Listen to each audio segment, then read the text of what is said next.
Hello everyone. अब आप पिछले 2 असेसमेंट ईयर की आईटीआर भी फाइल कर सकते और इसके लिए सीबीडीटी ने फॉर्म भी रिलीज कर दिया है आईटीआर यू, जिसे कि अपडेटेड रिटर्न भी बोला जाएगा।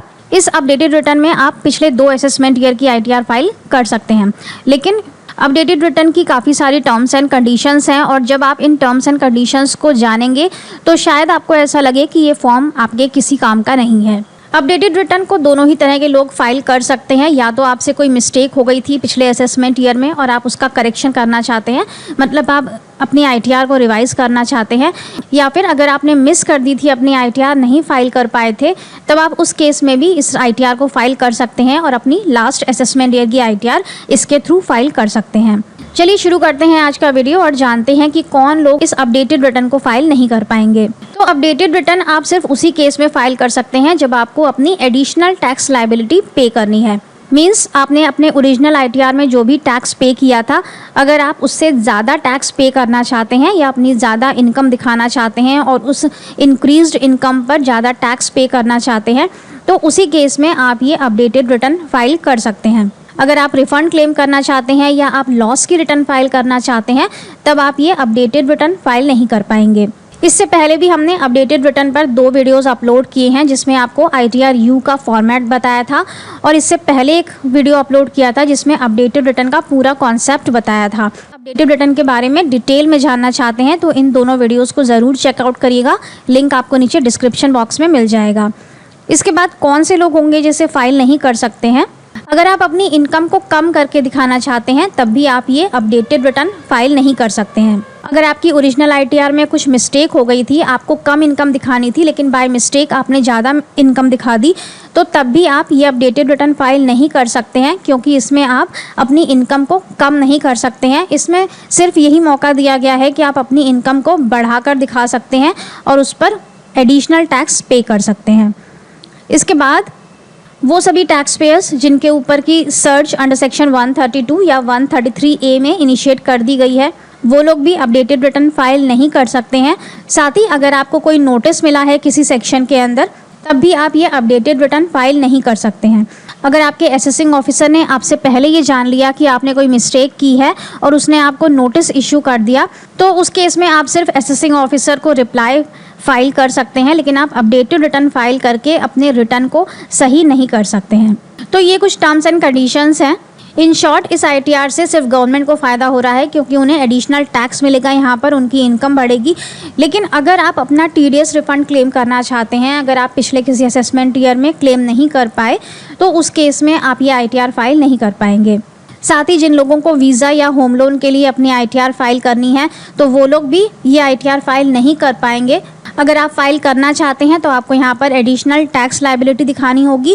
साथ ही यहाँ पर काफ़ी हैवी पेनल्टी प्रोविजंस हैं, तो वो आपको हैवी पेनल्टी भी देनी पड़ेगी। चलिए देखते हैं कि पेनल्टी कितनी है यहाँ पर। अगर आप अपडेटेड रिटर्न फाइल करते हैं तो काफ़ी हैवी पेनल्टीज़ लगती हैं यहाँ पर। असेसमेंट ईयर के एंड हो जाने के बाद अगर आप 12 महीनों के अंदर अपनी अपडेटेड रिटर्न फाइल कर देते हैं तो आपको 25% की पेनल्टी लगती है। मतलब आपका जितना भी एडिशनल टैक्स बन रहा है, उस एडिशनल टैक्स पर आपको 25% की पेनल्टी लगेगी। तो आपको वो एडिशनल टैक्स तो पे करना ही है, साथ ही ये 25% आपको और पे करना पड़ेगा। इसके बाद दूसरा है कि अगर आप 12 महीने से लेकर के 24 महीनों के अंदर ये अपडेटेड रिटर्न फाइल करते हैं तो यहाँ पर पेनल्टी का अमाउंट इंक्रीज़ होकर 50% हो जाता है। मतलब कि जितनी भी आपकी टैक्स लायबिलिटी बन रही है उस पर आपको 50% पेनल्टी भी देनी पड़ेगी। मान लेते हैं कि आपकी एडिशनल टैक्स लायबिलिटी 10,000 रुपये की बन रही है, तो उसका 50% 5,000 यानी कि आपको 15,000 रुपये यहाँ पर पे करने पड़ेंगे अपनी अपडेटेड रिटर्न को फाइल करने के लिए। अभी असेसमेंट ईयर 22-23 चल रहा है, तो इस समय आप कौन से असेसमेंट ईयर की आईटीआर फाइल कर सकते हैं? तो आप पीछे के 2 असेसमेंट ईयर यानी कि असेसमेंट ईयर 20-21 और असेसमेंट ईयर 21-22 की अपडेटेड रिटर्न इस समय फाइल कर सकते हैं। अभी फॉर्म इशू नहीं हुआ है, हाँ फॉर्मेट रिलीज़ कर दिया गया है। फॉर्मेट में आप देख सकते हैं कि किस तरह से फाइलिंग होगी। जब ये फॉर्म लाइव हो जाएगा तो हम आपके लिए लाइव वीडियो लेकर आएंगे कि किस तरह से आपको ये फॉर्म फिलअप करना है और अपनी अपडेटेड रिटर्न फाइल करनी है। इसी तरह से जब असेसमेंट ईयर 23-24 शुरू होगा तब आप पीछे के 2 असेसमेंट ईयर यानी कि असेसमेंट ईयर 21-22 और असेसमेंट ईयर 22-23 की ITR फाइल कर पाएंगे।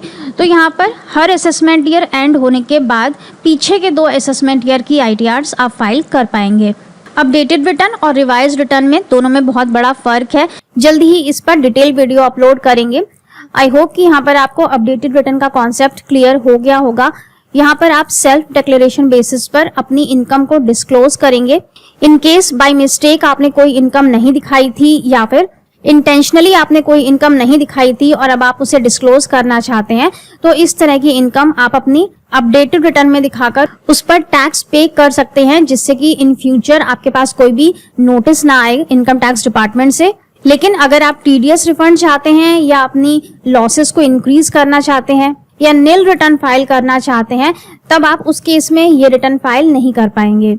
अगर आप अपडेटेड रिटर्न का फॉर्मेट देखेंगे तो वहां से आपको ये चीजें क्लियर हो जाएंगी कि इसमें आप सिर्फ अपनी एडिशनल इनकम ही दिखा सकते हैं। यहाँ पर ऐसा कोई भी हेड नहीं दिया गया है जिसमें कि आप अपनी इनकम को कम करके दिखा सकें। यहाँ पर सिर्फ वही हेड है जिसमें कि आप अपनी इनकम को इंक्रीज करके दिखा सकते हैं और उस पर एडिशनल टैक्स पे कर सकते हैं। सो फ्रेंड्स, आज के वीडियो में बस इतना ही। अगर हमारे वीडियोस आपको अच्छे लगते हो तो चैनल को सब्सक्राइब करना मत भूलिएगा, साथ ही लाइक और शेयर जरूर कर दीजिएगा। Thank you so much for watching this video. Stay safe and healthy. Bye bye.